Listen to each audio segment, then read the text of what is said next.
Assalamualaikum, welcome back to my channel. Myself Rimsha, and today we are going to discuss the next topic, that is the variation of G with altitude. Before jumping into that, please do subscribe to my channel and hit the bell icon for never missing any updates.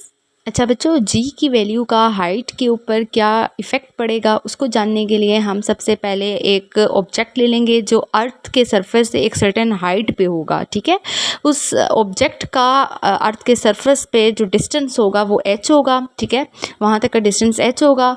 और बच्चों, ये जो circle नमा चीज़ है ये actually में आपका अर्थ है। अर्थ के सेंटर से लेकर जो अर्थ के सरफेस तक का जो डिस्टेंस होता है वो एक्चुअली रेडियस ऑफ अर्थ होता है। तो ये रेडियस ऑफ अर्थ है। अब हम अगर देखें कि अर्थ के सेंटर से लेकर उस ऑब्जेक्ट के डिस्टेंस तक जहाँ पे उस ऑब्जेक्ट की हाइट है, तो इसमें दो डिस्टेंस इंक्लूड हो जाते हैं, एक तो रेडियस ऑफ अर्थ और एक h जो उसकी हाइट है अपनी। तो इन दोनों को जब हम कंबाइन करेंगे तो ये बेसिकली इतना डिस्टेंस जो है वो एक अर्थ जो है वो एक पर्टिकुलर ऑब्जेक्ट के ऊपर लगा रही है, एक फोर्स लगा रहे हैं इसके ऊपर, क्योंकि हमें पता है ग्रेविटेशनल पुल जो है वो अर्थ के सेंटर में जो है वो ज़्यादा होती है। तो इतना डिस्टेंस जो है वो इतनी हाइट पे अर्थ के सेंटर से एक पर्टिकुलर डिस्टेंस है जिसमें रेडियस ऑफ अर्थ और हाइट उसकी इंक्लूडेड है।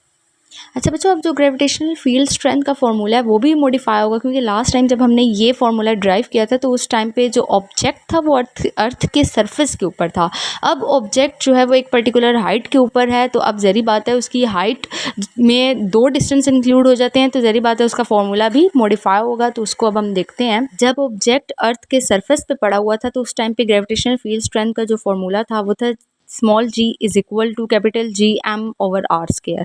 अब क्योंकि ऑब्जेक्ट जो है वो एक सर्टेन हाइट पे चला गया है तो अब उसका फॉर्मूला मॉडिफाई होके इसमें small g is equal to G M as it R में मॉडिफिकेशन आएगी। उसकी रीज़न ये है कि अब दो डिस्टेंस इंक्लूड हो गए हैं, तो इसलिए r प्लस एच का होल स्क्वायर आ जाएगा, क्योंकि r रेडियस ऑफ अर्थ है और h जो उस ऑब्जेक्ट की एक सर्टेन हाइट है अर्थ के सरफेस पे।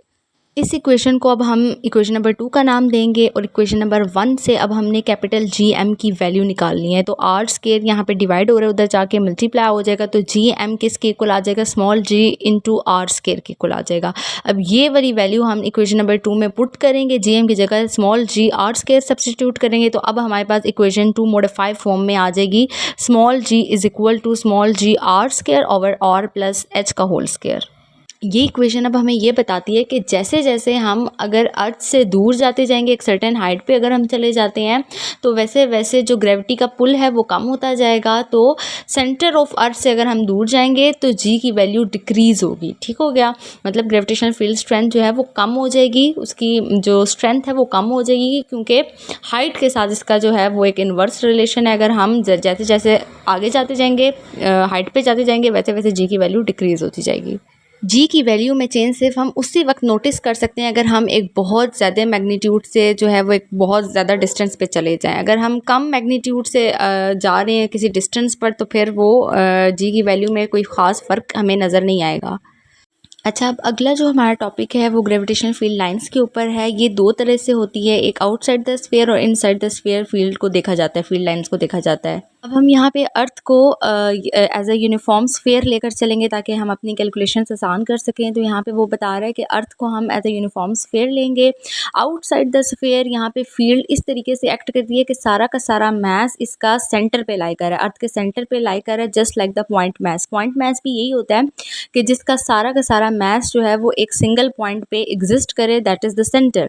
तो आउटसाइड द स्फीयर, अगर हम स्फीयर के बाहर हों, अगर हम अर्थ के कहीं सेंटर से बाहर हों, अर्थ के सरफेस पे ना हो, तो वहाँ पे फील्ड की जो डायरेक्शन है वो इनवर्ड है, क्योंकि अर्थ के सेंटर में जो है ग्रेविटेशनल फील्ड का पुल ज़्यादा है।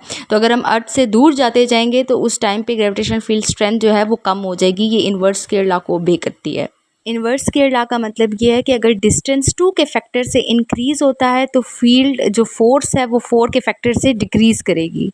और अगर हम इनसाइड द स्फीयर बात करें तो फील्ड जो है वो उधर ग्रेविटेशनल फील्ड का जो पुल है वो वहाँ पे बहुत ज़्यादा होगा, क्योंकि सेंटर पे जो है वो सारा का सारा मैस लाई कर रहा है, तो वो अर्थ जो है वो उसको बहुत तेज़ी से अपनी तरफ अट्रैक्ट करेगा।